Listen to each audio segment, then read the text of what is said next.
오늘은 미국에서 한국으로 주재원으로 파견되었다가 다시 미국으로 돌아온 한 가족의 이야기를 전해드리려고 합니다. 주인공 제이는 한국에서 보낸 4년 동안 많은 것을 경험했고 그 중에서도 딸 애나가 한국 생활에 깊이 적응한 것이 특히 큰 변화였다고 하는데요. 하지만 미국으로 돌아온 후 애나가 새로운 환경에 적응하면서 예상치 못한 어려움을 겪게 되었습니다. 과연 그들에게 어떤 일이 있었을까요?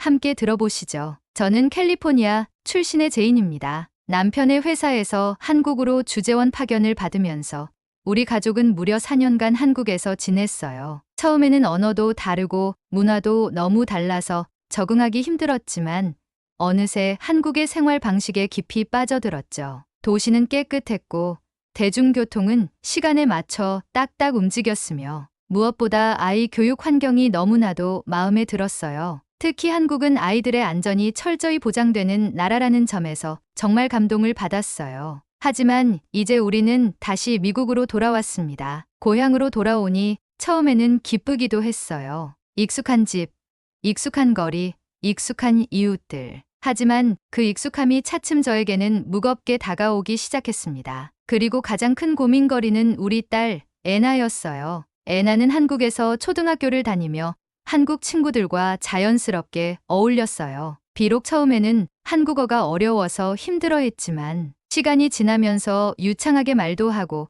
한국 문화를 완전히 흡수했죠. 아이들과 같이 학교 끝나면 치킨집에서 후라이드 치킨을 먹거나 분식집에서 떡볶이를 사 먹으면서 한국 친구들과 활기차게 지내는 모습이 정말 보기 좋았어요. 그런데 미국으로 돌아오자 상황이 180도 달라졌습니다. 미국 학교에 첫 등교한 날, 애나는 긴장된 표정으로 집에 돌아왔습니다. 아이들은 그녀의 한국 생활에 대해 물어보았지만 그 질문들은 순수한 관심이 아닌 어딘가 비꼬는 듯한 분위기였어요. 한국에서는 맨날 김치만 먹었어 라는 농담에 애나는 대답하지 못하고 멋쩍게 웃기만 했죠. 아이들은 또 왜 한국에서 학교를 다녔어? 영어 다 까먹은 거 아니야? 라는 말들로 계속해서 애나에게 부담을 주었어요. 애나는 점점 말을 줄이기 시작했고 교실에서 눈에 띄지 않으려는 듯 행동하기 시작했어요. 하지만 문제가 여기서 끝나지 않았습니다. 미국 학교의 분위기는 한국과 너무 달랐어요. 한국에서는 교실 안에서 협동심을 기르고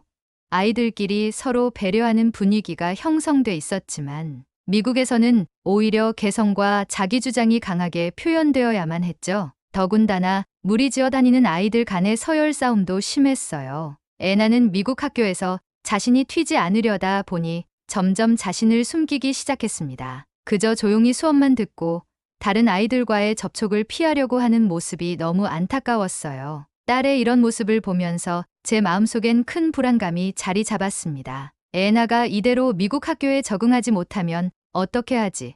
혹시 왕따를 당하는 건 아닐까? 남편은 시간이 해결해 줄 거라며 저를 위로했지만 제 마음은 그렇지 않았어요. 미국 학교의 경쟁적이고 개인주의적인 환경 속에서 애나가 점점 위축되는 것 같아 너무 속상했습니다. 한국에서 보여주었던 밝고 활기찬 모습이 그리워지기만 했죠. 미국으로 돌아온 후 애나는 학교에서 소영이라는 한국 친구를 사귀었어요. 그 덕분에 자연스럽게 저는 소영의 어머니 박소연 씨와 친해지게 되었죠. 처음에는 그저 아이들 이야기를 나누는 정도였지만 점점 서로의 교육 철학과 문화 차이에 대해 깊이 있게 이야기를 나누게 되었습니다. 특히 소연 씨는 한국과 미국의 교육 방식을 모두 경험한 부모로서 두 시스템의 장점과 단점을 잘 알고 있었어요. 미국 교육의 자율성은 참 좋아요. 아이들이 자기 생각을 표현할 수 있는 기회를 많이 주잖아요. 그리고 그만큼 창의력도 발달하고요. 하지만 그 자유가 때로는 아이들에게 너무 많은 부담이 될 때가 있어요. 스스로 해결하지 못하면 그저 방치된 느낌을 받기도 하거든요. 그녀의 이야기는 저에게 새로운 시각을 열어주었습니다. 소연 씨는 한국식 교육의 규율과 협력도 중요하게 생각했지만 그것만으로는 부족하다고 말했어요. 한국에서는 너무 협력만 강조하다 보니 개성이나 창의성은 좀 억눌리는 경향이 있죠. 그래서 아이들이 자신의 목소리를 내는 것에 대해 부담을 느끼는 경우도 많아요. 그건 좀 아쉬운 점이에요. 반면 미국에서는 아이들에게 자율성과 창의성을 많이 허용하죠. 하지만 그 자율성 속에서 아이들이 혼란을 겪기도 해요. 결국 두 시스템의 장점을 적절히 혼합하는 게 중요하다고 생각해요. 이 말을 듣고 저는 한 번도 깊이 고민해보지 않았던 미국 교육의 장점을 다시 생각하게 되었습니다. 소연 씨는 미국에서의 자율적이고 창의적인 교육 방식을 잘 활용하면서도 아이가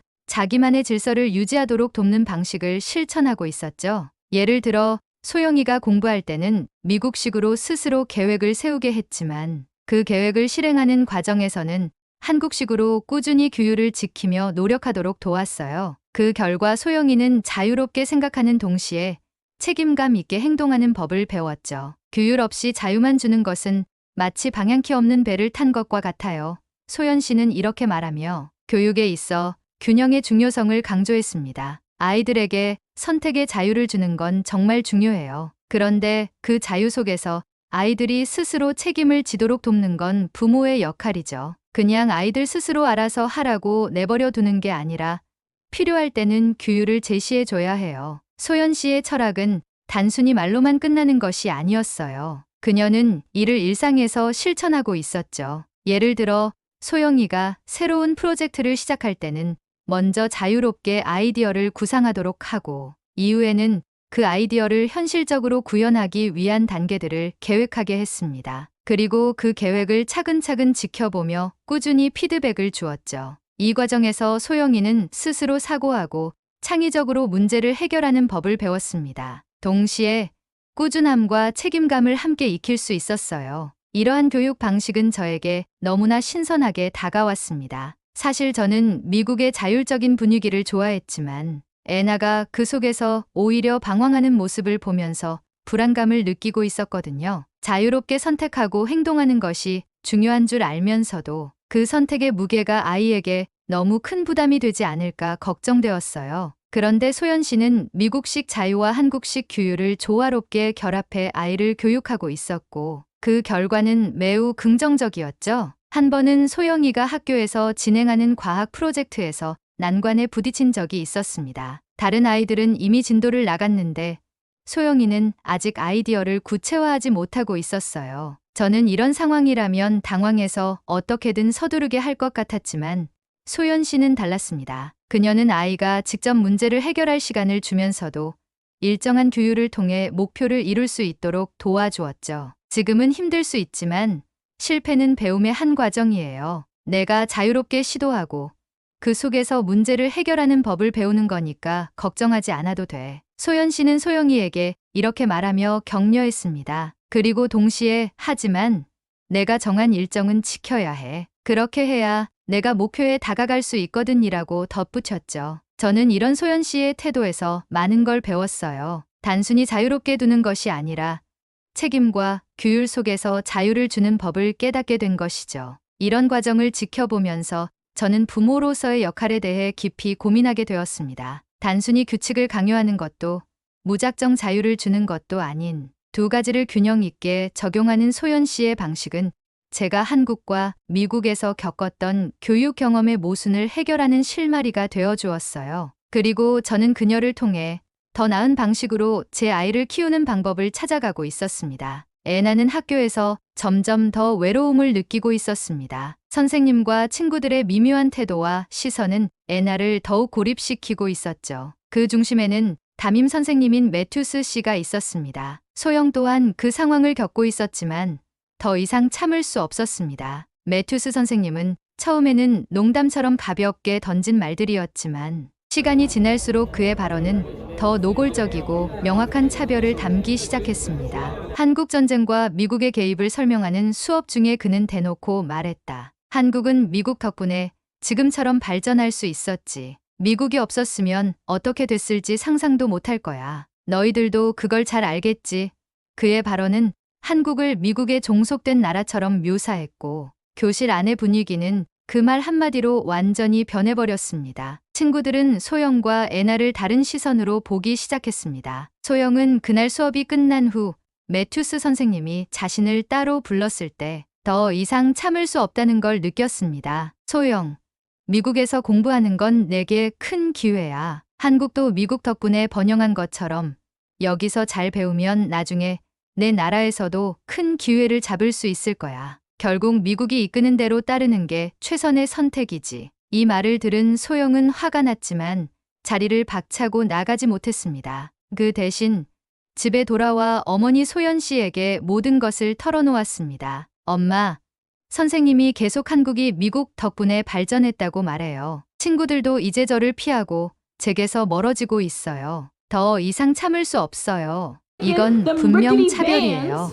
소연 씨는 딸의 이야기를 듣고 깊은 충격에 빠졌습니다. 그동안 딸이 학교에서 힘들어하고 있다는 걸 알았지만 이 정도일 줄은 몰랐기 때문입니다. 소영아, 미안해. 내가 이렇게 힘들었는데도 몰라줘서. 소연 씨는 딸을 끌어안고 결심했습니다. 더 이상 이 문제를 그냥 넘길 수 없다고. 그날 밤 소연 씨는 제인에게 연락했습니다. 제인도 비슷한 이야기를 들으며 놀라움과 분노가 교차했습니다. 애나도 똑같은 문제를 겪고 있어요. 선생님이 한국과 미국을 비교하면서 애나를 지목하더니 그때부터 애나가 학교에 가기 싫어하기 시작했어요. 그런데 제가 그걸 알아차리지 못했어요.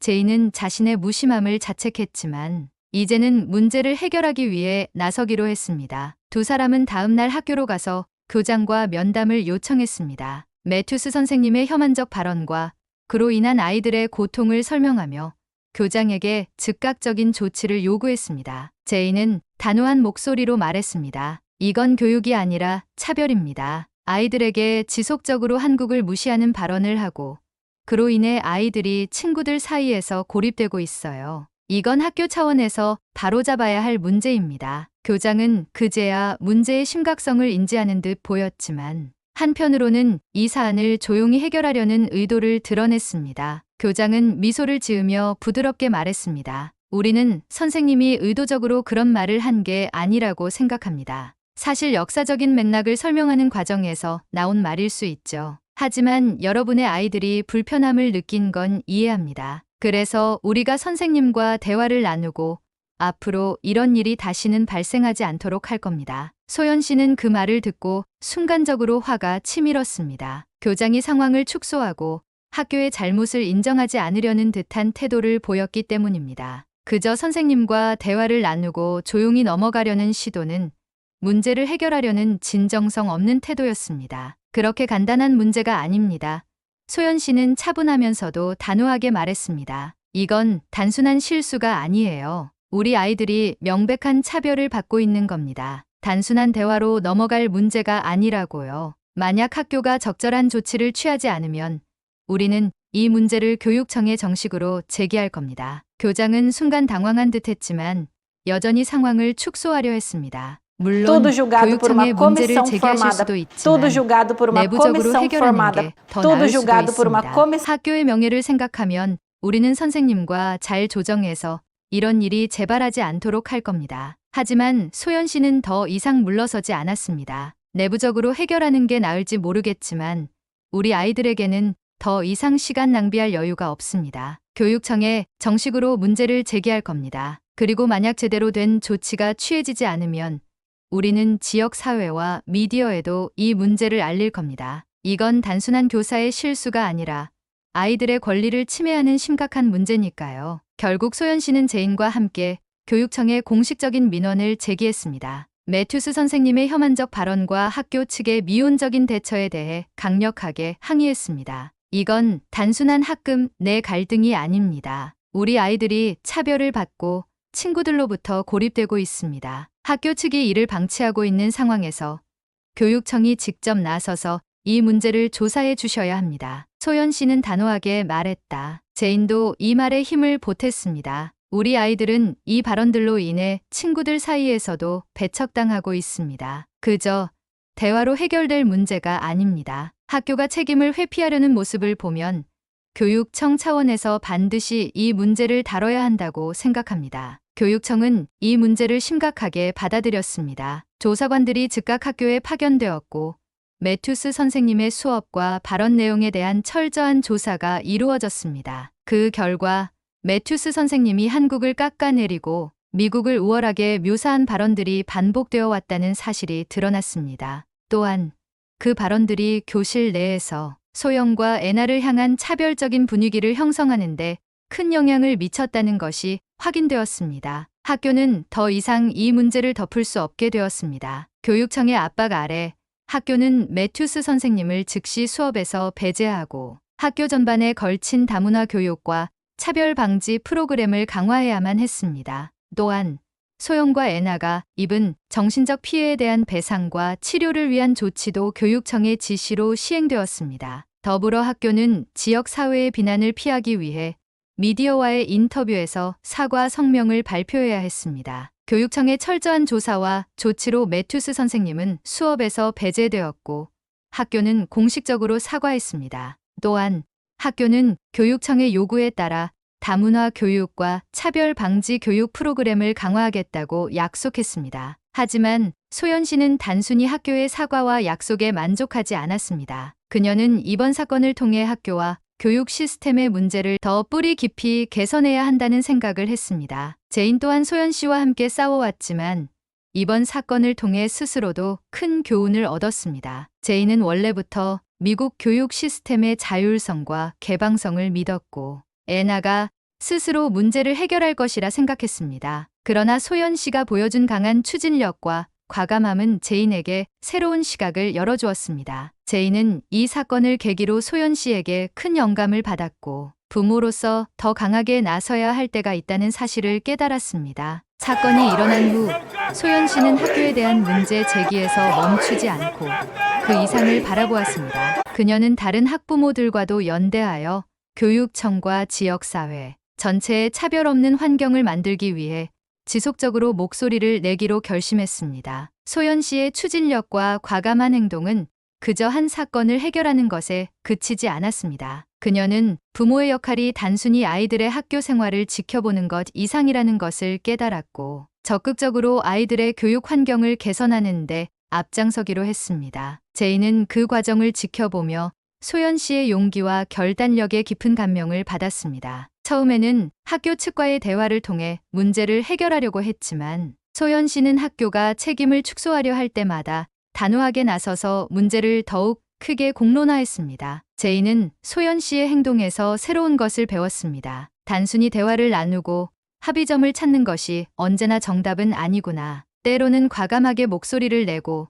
더 큰 책임을 요구하는 게 필요해. 제인은 이렇게 생각했습니다. 소연 씨는 정말 강했어요. 저는 처음엔 학교와 교육청의 결정을 기다리기만 했지만 그녀는 적극적으로 행동하며 문제를 해결하려고 했죠. 그 과정에서 제가 얼마나 수동적이었는지 깨달았어요. 앞으로는 저도 더 주도적으로 나서야겠다는 생각을 했습니다. 제인은 소연 씨를 통해 얻은 깨달음을 이렇게 표현했습니다. 제인은 소연 씨의 과감함을 본받아 이제는 자신도 목소리를 내고 싶어졌습니다. 이제는 더 이상 내가 관망하는 부모가 아니라 내 아이의 권리를 적극적으로 지키는 부모가 될 거야. 제인은 그렇게 결심했습니다. 소영과 애나는 이번 사건을 통해 큰 상처를 입었지만 그 상처는 그들을 더 강하게 만들었습니다. 두 아이는 처음에는 선생님의 발언과 친구들의 미묘한 차별에 상처를 받았지만 점차 목소리를 내며 자신을 지키는 법을 배웠습니다. 그 과정에서 두 사람은 서로를 지지하며 더욱 단단한 우정을 쌓아갔습니다. 소영은 엄마의 모습을 보며 많은 것을 배웠습니다. 소연 씨가 학교와 맞서 싸우는 모습을 보면서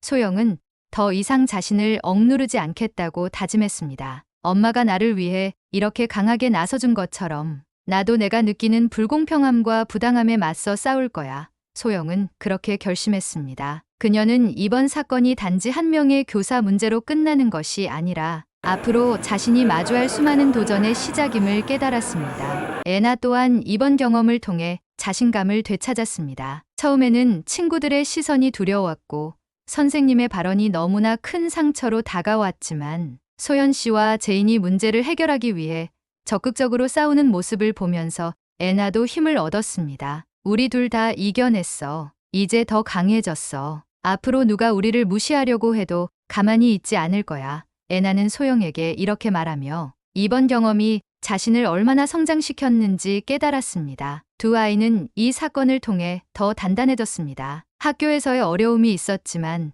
그들은 서로를 지지하며 그 어려움을 극복했고 이제는 더 이상 그 누구도 자신들을 쉽게 무시하지 못하도록 당당하게 서게 되었습니다. 학교는 매튜스 선생님 사건 이후 큰 변화를 겪기 시작했습니다. 교육청의 요구와 학부모들의 압박 속에서 학교는 다문화 교육과 차별 방지 프로그램을 강화했고, 교사들은 정기적으로 교육을 받기 시작했습니다. 그동안 학생들 간에 미묘하게 존재하던 차별적 시선도 차츰 사라져갔습니다. 학생들은 이제 서로의 차이를 존중하고 다양한 문화를 이해하는 법을 배우고 있었습니다. 소영과 애나도 교실에서 더욱 당당하게 자신의 목소리를 내기 시작했고, 친구들도 더 이상 두 아이를 무시하지 않았습니다. 학교의 변화는 학생들 사이에서도 긍정적인 영향을 미쳤고, 아이들은 서로를 더 존중하는 법을 배우며 성장하고 있었습니다. 소연 씨와 제이는 이 변화를 지켜보며 뿌듯함을 느꼈지만, 그들은 여기서 멈추지 않기로 했습니다. 학교의 변화는 시작에 불과했습니다. 소연 씨는 다른 학부모들과 연대해 더 많은 학교에서 차별 없는 교육 환경을 만들기 위한 캠페인을 시작했습니다. 그들은 지역 사회에서 목소리를 높이며 교육청에 지속적인 변화를 요구했습니다. 우리가 바꾼 건 시작일 뿐이에요. 이제 더 많은 학교가 변화할 수 있도록 함께 목소리를 내야 합니다. 소연 씨는 이렇게 말하며 다른 학부모들을 독려했습니다. 제인도 소연 씨와 함께 학부모 모임에서 활동을 시작했습니다. 그녀는 소연 씨의 결단력과 추진력을 본받아 자신도 더 이상 수동적인 태도로 남지 않겠다고 결심했습니다. 이번 사건을 통해 배운 건 우리가 목소리를 내지 않으면 변화를 이끌어낼 수 없다는 거예요. 이제는 우리가 적극적으로 나서서 아이들이 더 나은 환경에서 자랄 수 있도록 행동해야 할 때입니다. 제인은 이렇게 말하며 더 많은 학부모들이 참여할 수 있도록 이끌었습니다. 시간이 지나면서 학교는 더 나은 환경을 만들어가고 있었습니다. 교사들은 더욱 다양한 문화를 존중하는 태도를 갖추었고, 학생들 역시 서로를 배려하며 성장하고 있었습니다. 시간이 지나면서 학교는 더 나은 환경을 만들어가고 있었습니다. 교사들은 더욱 다양한 문화를 존중하는 태도를 갖추었고, 학생들 역시 서로를 배려하며 성장하고 있었습니다. 학교는 이제 단순히 차별을 없애는 것에서 나아가 더 나은 교육 환경을 만들기 위해 지속적으로 노력하고 있었습니다. 소연 씨와 제이는 그 과정을 지켜보며 더 많은 학교와 학부모들이 함께 힘을 모아 변화에 동참할 수 있도록 계속해서 목소리를 내고 있었습니다. 그들은 이번 사건이 끝이 아니라 더 큰 변화의 시작이라는 사실을 깨달았습니다. 이번 사건은 우리 가족에게 큰 교훈을 줬어요. 차별과 부당함에 맞서 싸우는 것이 얼마나 중요한지를 다시 한번 깨달았죠. 앞으로도 우리는 더 나은 세상을 만들기 위해 목소리를 낼 겁니다. 소연 씨는 이렇게 말하며 앞으로의 길을 다짐했습니다. 제인 역시 소연 씨의 결단력을 본받아 자신도 더 적극적으로 나서겠다는 결심을 굳혔습니다. 오늘의 이야기는 차별과 불공평함에 맞서 싸운 한 가족의 이야기입니다. 소연 씨와 제인, 그리고 소연과 애나는 큰 고난 속에서도 목소리를 내고 문제를 해결하며 한층 더 성장했습니다. 이번 사건은 그들뿐만 아니라 학교와 지역 사회에도 긍정적인 변화를 일으켰습니다. 여러분도 부당한 상황에 맞서 싸울 용기를 가지세요. 그리고 더 나은 세상을 만들기 위해 함께해 주세요. 여러분의 작은 목소리도 큰 변화를 이끌어낼 수 있습니다. 구독과 좋아요 부탁드립니다. 더 많은 감동적인 이야기로 찾아뵙겠습니다. 감사합니다.